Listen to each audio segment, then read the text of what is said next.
Hi, welcome to CEO Speak. I'm Bhavani. Last 10 years, we've seen the full cycle of entrepreneurship from VCs pumping in blind money to the dreaded in e-commerce giants and to the cash-churning unicorns. Today, my guest is a gentleman who's inverted the Murphy's Law. He started not one but four bootstrapped ventures, and not one failed, by the way. He's a technical powerhouse, a CEO, and an investor.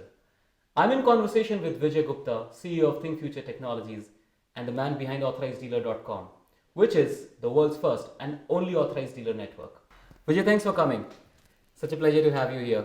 I've known you for a while now, but I don't think anybody knows Vijay between IIT Kanpur and Concept Software. So what happened there? So Bhavani, thanks for having me with you in this show. I graduated in '85 from IIT Kanpur, and then I did two jobs initially. One with Uptron in Lucknow, other one C-Dot in Delhi. And I think the real transformational one was Rabocontel. So Rabocontel was an authorized distributor of Apple in India at that point of time. This is '87. And that's where we had this ecosystem. So what were you selling at Rabo? They did not have phones or something? Yes, so Apple computer was fast turning out to be a desktop publishing unit. Did it have a market that time in Oh India? yes. Yeah? So all desktop publishing, newspapers, books, they were being published using Apple systems. Wow. Right. I mean, they brought down the cost by almost a magnitude, 1/10 of what was there before Apple systems. So with Apple system, we had this chance to bring in all the regional languages, Indian languages, on the Apple platform. Rabocontel didn't have any technical history, Right. so we three people who joined them had the. So you were a 4-people team there? Yes, we just had the complete ecosystem with us. Say, do what you want to do. You go ahead, make products for the Indian market. Right. Just make sure that they. So they were you work well. selling as well then, or you were only? We are only doing development. Okay. But because of the quality of the Apple systems, the user acquisition was never a problem. The custom acquisition was never a problem. Okay. Because by default, it would knew them to be DTP systems. Right. And with our plugins and with our software for Indian languages, it afforded the users here, the customers here, a quality desktop output, which they couldn't get from any other system. Right. PC by that time were still not there Right. at that point of time. I was just wondering. So, Yes. so how were you coding on these Apple systems? So Apple system had that time there was a desktop shell called MPW. Right. Macintosh worksheet or something this used to be called. I'm forgetting the full acronym. And so we used to actually program in Pascal. Right. That was the language at that point of time. And and then Apple, is a very closed system. Unlike PC, which you see today, is a very open system. Right. So from development perspective, it's a very closed system. So we had to struggle really hard. Right. And remember, these are the days when we didn't have internet. Right. So any communication between Apple and here used to be Forget about quite a task. internet. Yeah. You did not have internet. Yes. You were not copy pasting the codes from anywhere. Oh yes.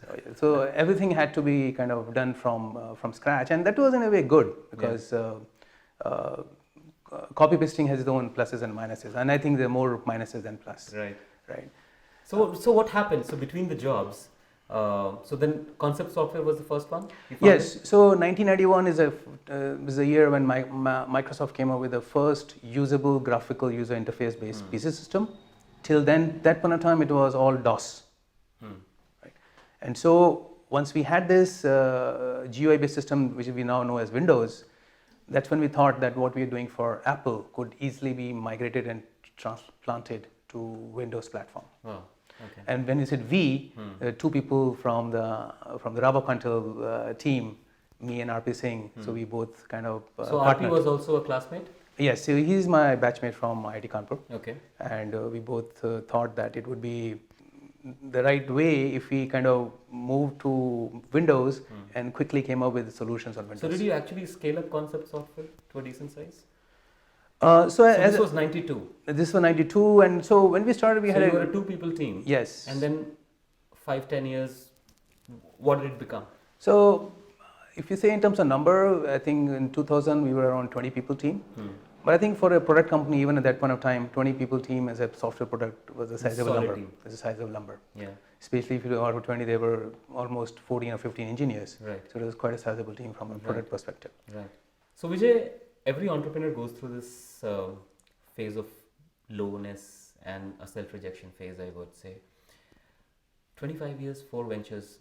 Has there been a moment of where you felt that you hit the rock bottom and wanted to give up everything and go back? What was your turnaround moment? Well, Or there was no such moment. I never had the rock bottom moment at my own personal level, Wow. but yes, from family perspective, there has been such moments, and I distinctly remember one moment. This was late '94. So we were still developing the product. We had it 99% complete, but the last 1% was taking time, as is the case. And we didn't have money to buy even milk. My daughter was 4 years old, and Shreya, and my wife. We had to borrow money from the dhobi. There's a dhobi in all these colonies who irons the clothes. So we borrowed 10 rupees from him and got the milk. So yes, you can call that rock bottom. But the family had been very supportive, and even that day, she didn't turn around and say, "Hey, leave this and go back to job." She said, "No, this is fine. It'll take some time. We understand." So Vijay, I'm aware that TFT is a full stack IT services firm. But is there anything, a couple of things that you guys do exceptionally well? Yeah, I would say we started with the testing. So when we started in 2006, 2007, Right. we focused on testing, Right. end-to-end testing services to customers. And still date, that seems to be our forte, and that remains our forte. What kind of testing? So this is software applications testing. So a typical problem product developers all over the world have, they have a good idea, they execute on it, but they do not know how to take it out to the market. So when I say take it out to the market, I'm not meaning the marketing sense. I'm saying a well-tested product that focuses on the users who are going to use them and ensures that the users, when they use them, they're not So it's not crashing surprised. out. It's not, yeah. So they don't get surprised with Right. the crashes and all. So that's what testing is all about. And Right. as the company grows, and I'll give a specific example. As the company grows and becomes a leader, there's all the more need for that company to come out with more frequent releases, more features, Right. making it more powerful. More frequent releases means more testing. Right. Now, there was a client of ours called Match.com. In 2008, We all know started doing, Match.com, yeah. So Match.com is an online dating service, Right. the biggest, the leader in US. Yeah. So we started with simple testing, manual testing. And as we progressed, we saw that the release cycle was 1 month, which means that they had to make a change and take it to the market. It will take them 1 month to do Wow. it, which is a huge. Yeah. So we automated testing. So you actually reduce their time to market with the new releases with the new that you do. process and the new automation process. 100% foolproof that it's not going to fail when it reaches the market. Absolutely, tomorrow. absolutely. The typical problem is when you add new features, Right. those features work, but the old features stop working. I see. And that's what is called regression testing. Hmm. So we introduced the automation testing concept way back in 2008, where they could automate the entire suite overnight. So their suite used to run 40 machines concurrently, parallelly, overnight. By morning, we knew what areas had bugs, which areas we need to fix, or if it was ready to go. Right. Is this testing as a field, software testing as a field, is so specialized that they need a third party to do it for them? Why is it that they can't do it themselves? And why do they need somebody like you to come in and help them? So there are a couple of things. One is you need resources to do testing. Right. Despite what people may say, US doesn't have resources, for example, to do all this kind of testing. Right. We'll come to US. Yes. Or for instance, most of the, you look at even a startup nation like Israel. Right. There's so many people who want to be entrepreneurs. Nobody wants to do just testing. Right. And then testing as a field has to be evolved. It has to be done in a very formal mechanism with formal methodology. Right. Unless you do So there's that, a framework, there is a process. there's a there are framework, tools. there's a process, there are tools. Now we have what is called DevOps, Right. which kind of goes right from implementation to testing to deploying and maintenance to the live environment. So unless you do it in a formal way, it's not going to work out. It's like a flight. Like when a flight is getting ready, you need to have a checklist of items. Right. If you don't have that checklist, there's no way your plane is going to fly. Right. So there'll be 1,000 items on the checklist. Right. So you need to maintain that checklist. And that's what testing is about. Being organized is having a formal process Right. and following that process to the end. So my another question is on one of your other ventures, and that's very fascinating. So I'm introduced to people like Just Style and India Mart, and I know what they do. But what is authorized dealer? Is it a competitor to these services? What is it that you do at authorized dealer, and do you, and I know that you arrange that handshake between, you create that buyer seller ecosystem somewhere on that platform. So what is so special and interesting about authorized dealer, by the way? So authorized dealer, as the name suggests, is a solution for authorized dealers. So we're only focusing on entities, those are authorized by their manufacturers Right. to provide services. It could be products, it could be services. Right. So that's a focus. Okay. Now, how is it different from Just Dial or IndiaMart? So again, we're focusing only on authorized dealer, which means we have genuine sellers. We Right. don't have sellers who are, on let's say Just Dial. When you search for, let's say, an AC, you could have anybody selling an AC. Right. But in our platform, those entities are verified, and we Yeah. have documentation to prove that they are actually authorized dealers, and we actually do that authorization, the due diligence from our perspective. So you put those checks and balances to make sure that only the right genuine sellers are on your platform. Absolutely, and that benefit both the users and the dealers. Right. Because dealers get only they get only 5 queries, but they're all genuine. Unlike IndiaMart or Just Dial, they may get hundreds of queries. Right. There's no way they can get even. They don't close the deals. They don't close the deals. Yeah. So for the dealers or vendors, that's a value. We can put it in other way. If only 1 out of 10 is genuine, then rest of the 9 are noise. Right. So we are removing that noise from our system. Wow. Okay. To the end user, when he wants to buy, he knows that once he comes to authorizeddealer.com, he's going to be only buying from the authorized Do dealers. manufacturers also find a place on your portal? Oh, absolutely. So we started with authorized dealer, Yeah. and because they are authorized dealers of manufacturer, so manufacturer by default come in. Right. And to manufacturer, we provide a lot of value addition. Right. They have a dashboard where they can see all the dealers, they can locate their dealers on the map, they can see how dealers are, what they're doing with the queries, whether they're handling it well or not. Right. So that's the kind of value we are providing to the manufacturer. You're impacting the supply chain from end to end. Yes. Yes. So right from their production planning to the way it is Yep. delivered and is consumed Yes. by the end user. Yeah.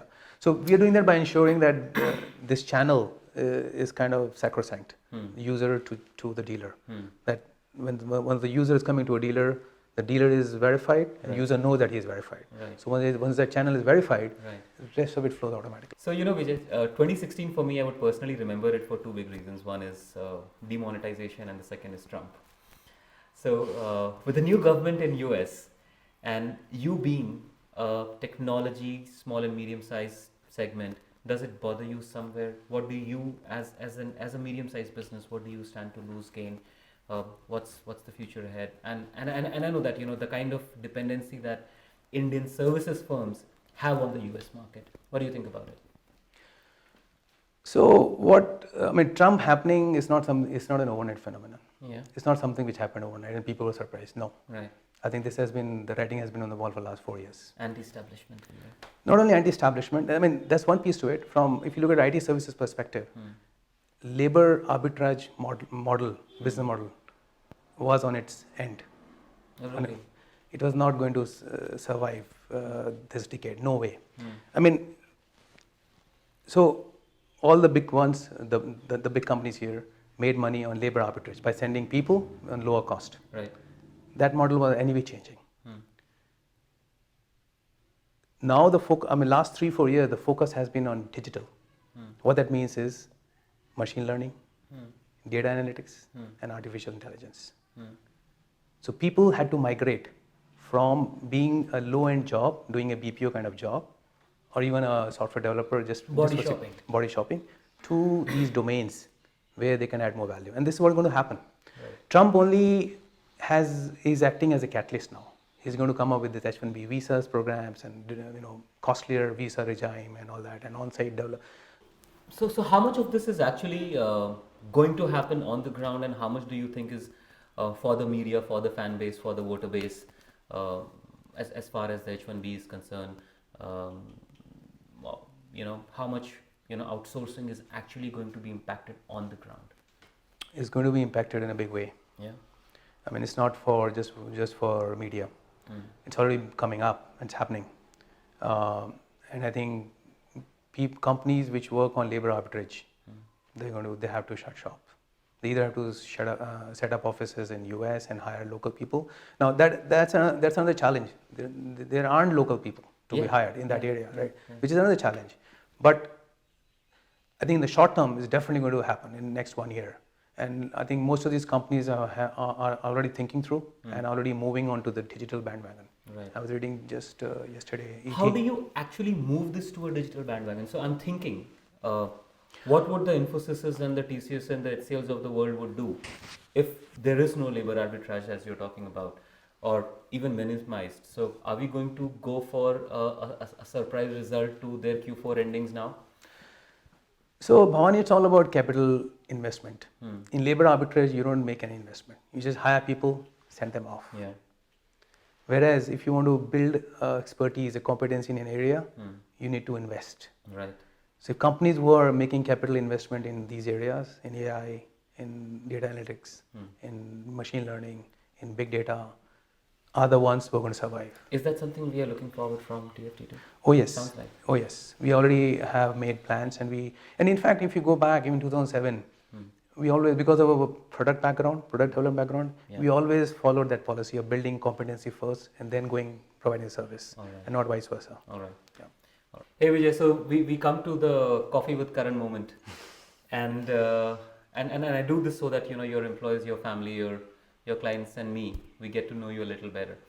So I'm going to ask you some quick questions. Even the family? Even the family. Okay. And I'm going to ask you some quick questions. You take not more than 3 seconds to respond, and you cannot say no to anything. Okay. All right. So let's go with the first one. One latest song that makes you dance.